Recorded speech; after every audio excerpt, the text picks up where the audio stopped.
Chers amis, très heureux de venir passer quelques instants avec vous afin de vous partager la parole qui édifie l'homme nouveau, la parole qui vous exhorte et la parole qui vient pour vous faire progresser sur le chemin de la foi.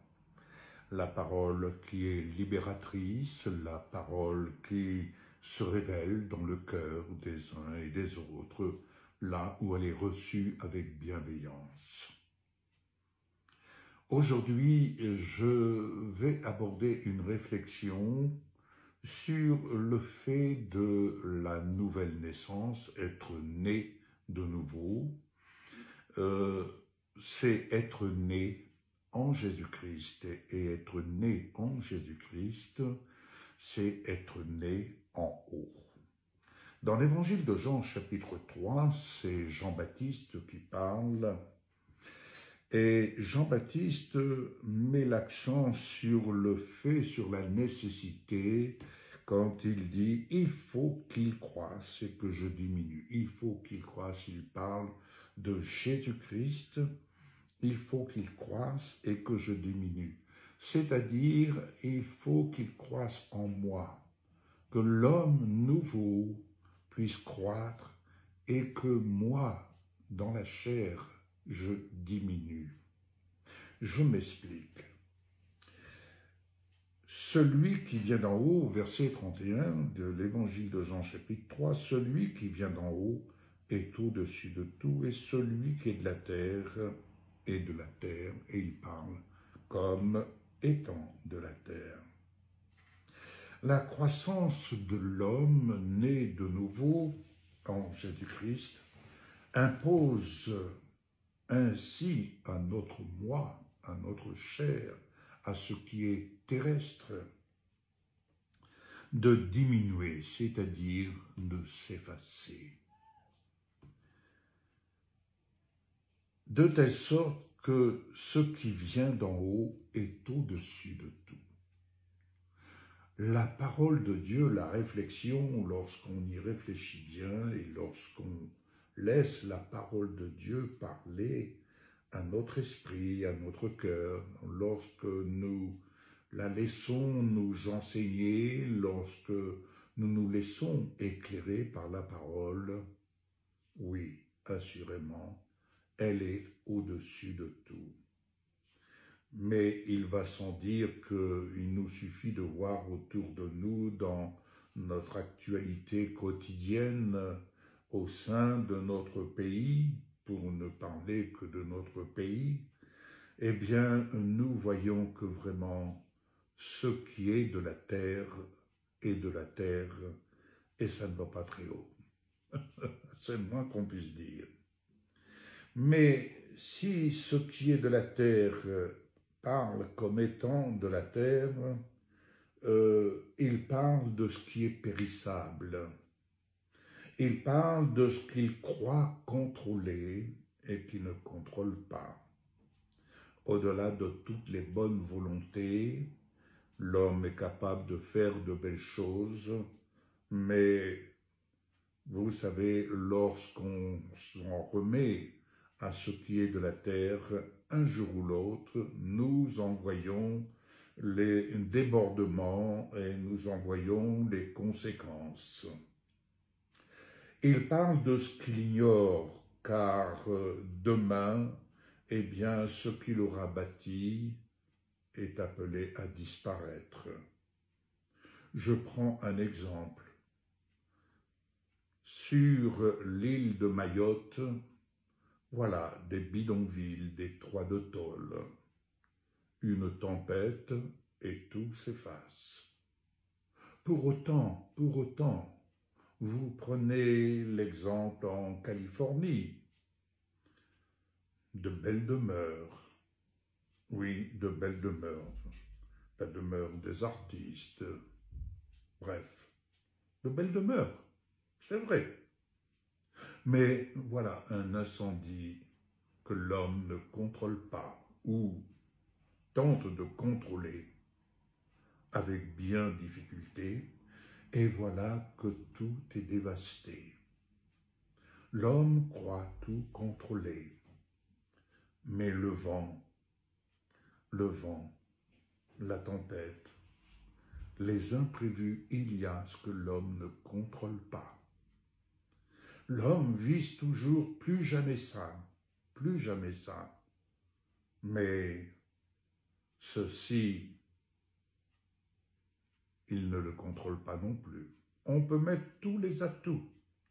Y a-t-il encore une place sur cette terre où l'homme peut dire « ici c'est le paradis » ? Non.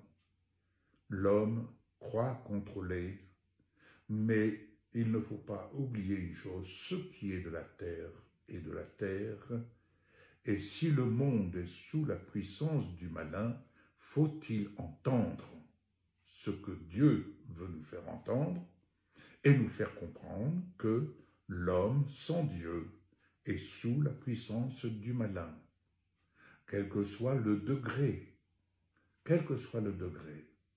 l'homme est capable de faire de belles choses, mais un jour ou l'autre, ce qui est de la terre est de la terre, et un jour ou l'autre, tout cela est périssable. Mais ce qui vient d'en haut, triomphe de ce monde. Car ce qui vient du ciel et celui qui est né en haut parle et rend témoignage de ce qu'il a vu en haut et entendu en haut. Oui. Et lorsque nous lisons la parole, lorsque nous nous affectionnons aux choses d'en haut, et lorsque nous nous abandonnons au Seigneur, lorsqu'on se donne à l'Esprit de Dieu, lorsqu'on s'humilie devant la parole de Dieu et devant le Seigneur des Seigneurs, celui qui a vaincu la mort, celui qui a triomphé du séjour des morts, eh bien, lorsque nous apprenons à vivre après être nés en haut, nous apprenons à vivre, à agir selon la vérité, en laissant au Saint-Esprit le soin d'opérer librement, lorsqu'il habite en nous, on laisse le soin au Saint-Esprit d'agir, de faire selon la volonté de Dieu. C'est-à-dire que nous laissons la liberté au Saint-Esprit en nous offrant au Seigneur de faire avec nous ce qu'il désire, et ce qu'il désire est bon. Ce qu'il désire faire, c'est de nous amener à vivre notre partenariat avec Dieu notre Père, un partenariat en tant que fils de Dieu, en tant qu'enfant de Dieu. Ainsi, celui qui est né en haut devient enfant de Dieu. Il agit à la lumière de la volonté de Dieu afin que les œuvres de l'Esprit soient manifestées parce qu'elles sont faites en Dieu. Jean 3, verset 21, je dis bien, « Celui qui agit selon la vérité vient à la lumière, afin que ses œuvres soient manifestées parce qu'elles sont faites en Dieu. » C'est Dieu qui accomplit les œuvres.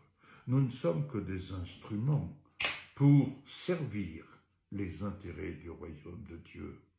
Nous sommes que des instruments. Nous sommes, une fois nés en haut, nous sommes enfants de Dieu. Nous devenons des envoyés de Dieu pour agir conformément au désir de l'amour du Père, pour satisfaire en Jésus-Christ, pour satisfaire à ses désirs, à sa volonté.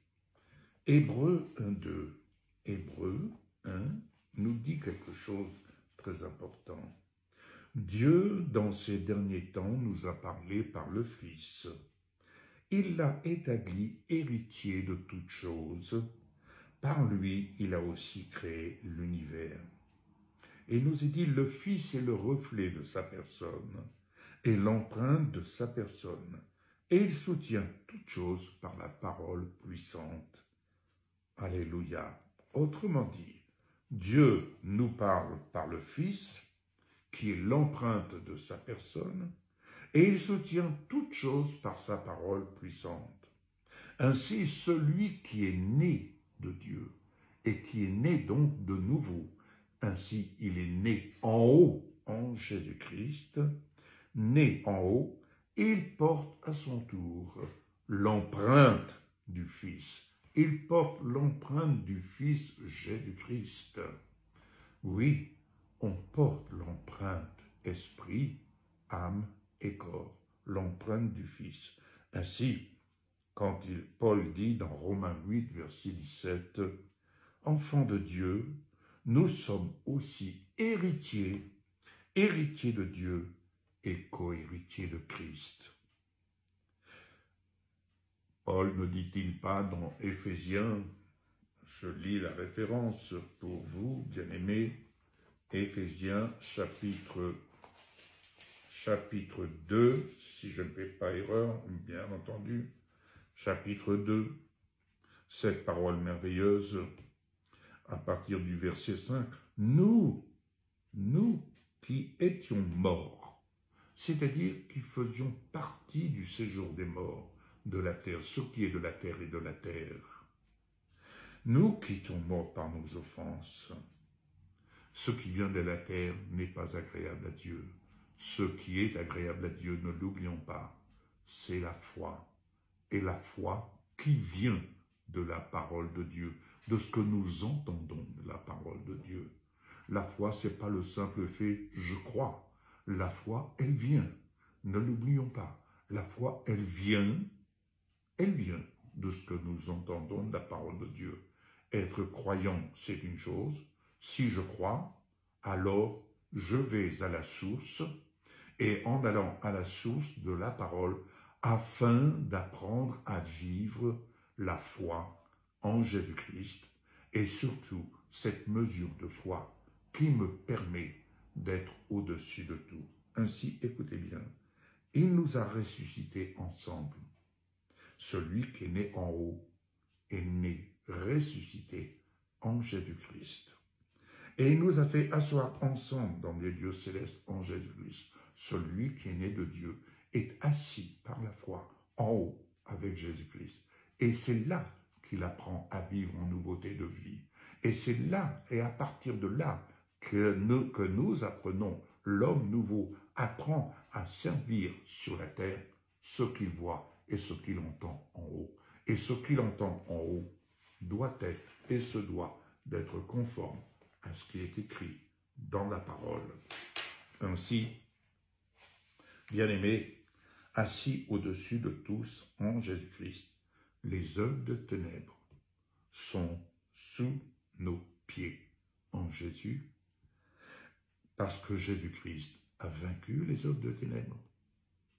Et parce qu'il a vaincu les œuvres de ténèbres, nous qui sommes assis en Jésus-Christ, nous sommes assis dans sa victoire. Alors, une petite chose que je voudrais simplement dire. Si vous rencontrez quelqu'un, si vous connaissez quelqu'un qui va dire ceci, c'est ce qu'on entend très souvent. Oh, un tel, il soigne son cancer. Bien-aimé, mettez cela à tous les niveaux. Non, ne dites jamais à une personne, comment va ton cancer? Ce cancer n'est pas sa propriété, parce que Jésus a triomphé de ce cancer. Il a triomphé à la croix. Recevoir Jésus-Christ, c'est délaisser justement ce qui est de la terre pour nous approprier ce que Jésus nous offre par pure grâce, de vivre dans la présence du Père, de vivre pleinement sa guérison. Donc, ne dites jamais ma dépression, ma ceci, cela. Non, non, non, cela ne vous appartient pas. Ce n'est pas l'héritage qui vient de Jésus. L'héritage qui vient de Jésus, c'est « je puis tout par celui qui me fortifie ». Je peux triompher. Ce qui triomphe de ce monde de ténèbres, c'est notre foi.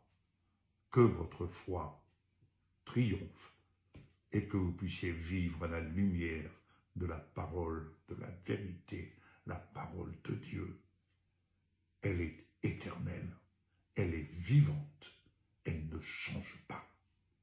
Que le Seigneur vous bénisse, bien-aimés.